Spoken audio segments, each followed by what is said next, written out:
I want to thank you so much for coming to my presentation at today's Real Estate Summit. And as promised, here are my 6 tips to generate business in the Columbia market. So first of all, is my take on the open house. I've tried a lot of different things, sign-up sheets, electronic, by hand, but what I've found is people are kind of intimidated by that. They don't want to provide their information, or they give you the wrong information. I changed my approach and it had a huge impact on the leads I was able to pick up from open houses. So during the open house, I try to connect with as many people as possible. I don't talk a lot about the house unless they ask me a question. I ask questions about them and just try to connect with them on some level. When they're walking out the door, kind of like an afterthought, I reach into my pocket and I pull out my business card and I say, hey, thank you so much for coming. It was great to talk to y'all. Just take this. If you want to see any properties, I have access to everything. I'm happy to help. You can call me anytime. When I started doing that, the lead conversions from open houses went through the roof. So that's tip 1.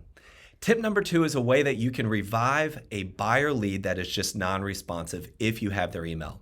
I use BombBomb and I go in there and share my screen. I pull up MLS, I start pulling up properties, talking about the properties.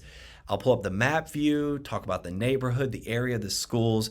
Really, I'm just sharing all my knowledge. And this video is usually about 8 to 12 minutes long. And the great thing about BombBomb is you can track the email. You can see if they opened it. And if you think about the perception of the buyer, they're going to open this email. They'll see you. So they're putting a face to the name or maybe a face to the voice over the phone.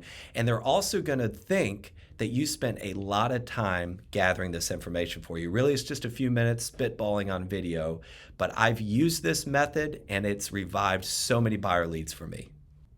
Tip number 3, when people ask you how the market is, what do you say? Do you have something prepared?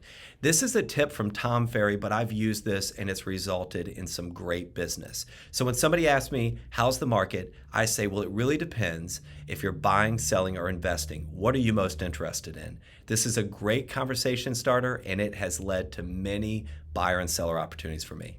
Speaking of Tom Ferry, for tip number 4, I wanted to share 2 videos that I have every agent on my team watch, and that's $1 Million Lead Follow-Up Strategy and the $1 Million Checklist, both by Tom Ferry.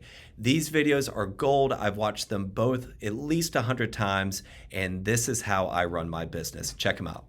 For tip number 5, I wanted to share 3 marketing tools I use almost every day. The first is Canva. It's like Adobe Photoshop for idiots. The second is Bitly. This helps you create trackable short links. And the third is TubeBuddy. This is an extension for YouTube that gives you data on the best keywords to use to get in front of people.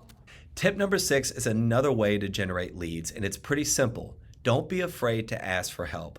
When I'm meeting with people and we start talking about real estate or they ask me how things are going, I'll say to them, hey, I need your help. I'm looking for people who are looking to buy or sell. Now, sometimes people say, Patrick, you don't need my help. You have plenty of business. That gives me an opportunity to explain that a majority of my business is through referral, and I absolutely need their help. Now, when you ask somebody for help, if you genuinely connect with them, typically they're going to want to help you, and this has resulted in a lot of business for me.